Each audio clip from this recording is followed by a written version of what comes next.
Piloter des ondes électromagnétiques pour piloter la voiture de demain, c'est le projet de la start-up GreenerWave. Geoffroy Lerozet, bonjour. Bonjour. Vous êtes chercheur, vous êtes aussi le directeur général de cette start-up. Alors maintenant, vous essayez d'adapter cette technologie à l'automobile qui doit transformer la voiture en radar géant. Alors j'ai bon, Geoffroy?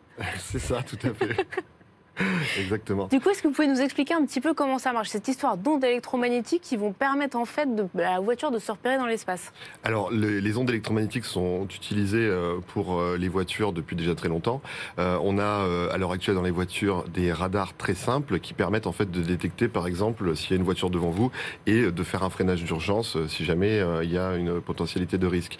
Ce que nous apportons nous, c'est que nous transformons ces capteurs qui sont relativement, on va pas dire stupides, mais simples.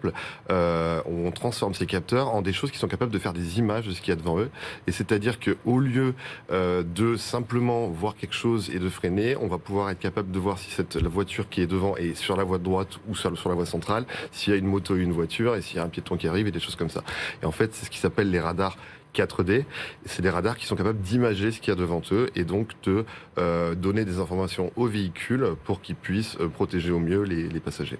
Donc finalement, vous allez être un concurrent de technologie qu'on connaît bien ici en route pour demain. C'est plutôt le lidar de Valeo ou finalement tout le système de Tesla avec des caméras, un algorithme qui permettent aussi de voir ce qu'il y a autour de la voiture. Tout à fait. Alors l'idée, c'est que je pense pas qu'on soit vraiment des compétiteurs dans le sens où, de toute façon, le véhicule demain, il a besoin de beaucoup plus de data, il a besoin de toujours plus d'informations. Et donc, le lidar et la caméra vont vraisemblablement être utilisés dans de plus en plus de voitures. Enfin, la caméra, c'est déjà le cas, mais le lidar, ça va venir. Mais le problème de ces capteurs, c'est qu'en fait, dès lors qu'il y a trop de luminosité, ils sont éblouis. Dès lors qu'il y a de la brume, de la pluie ou de la neige, en fait, ils ne passent plus.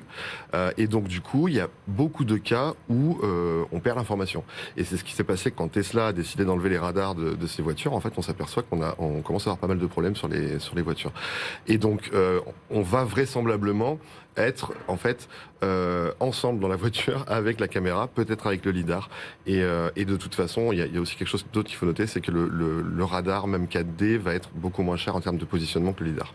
Et du coup, concrètement, ce radar 4D, il permettrait quand même à une voiture, juste avec ce radar, d'être plus ou moins autonome, ou on est sur de l'autonomie niveau 2, niveau 3, enfin, pour reprendre les standards habituels? Alors en fait, de toute façon, je pense que la caméra, on n'y coupera pas, il y aura toujours des caméras dans les voitures.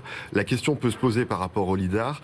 L'idée, c'est vraiment d'être capable de faire une image de ce qu'il y a devant et autour de la voiture. Et donc, si le pari est réussi, a priori, on devrait pouvoir se passer du lidar. Mais l'idée du véhicule et de la montée en autonomie, c'est quand même d'avoir toujours plus d'informations et de pouvoir cross-checker ces informations.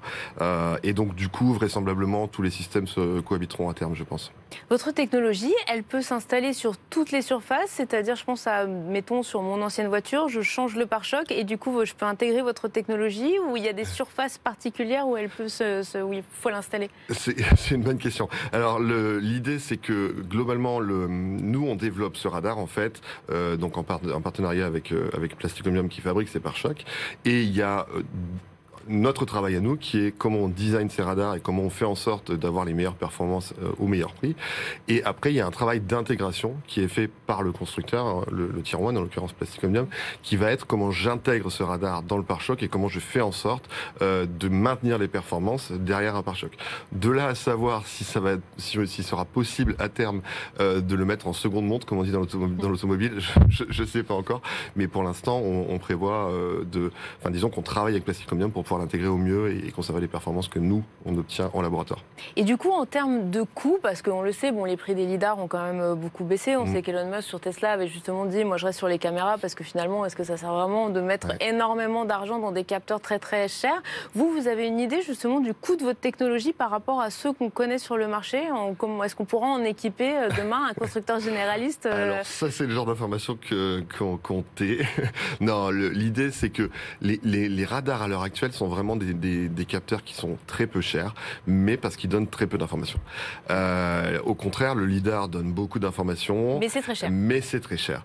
Nous, on va vraisemblablement se positionner entre les deux, et on n'est pas les seuls, hein. On a beaucoup de concurrents aux États-Unis, en Israël, qui fabriquent des radars basés sur d'autres concepts, mais qui permettent aussi de faire du 4D, et on sera tout à fait compatible avec ce genre de solution. Et concrètement, on pourra le retrouver sur une voiture de série, vous pensez à quelle échéance de temps à peu près? Alors, le timing qu'on s'est donné avec notre partenaire, c'est d'être sur la route, dans des véhicules en 2026.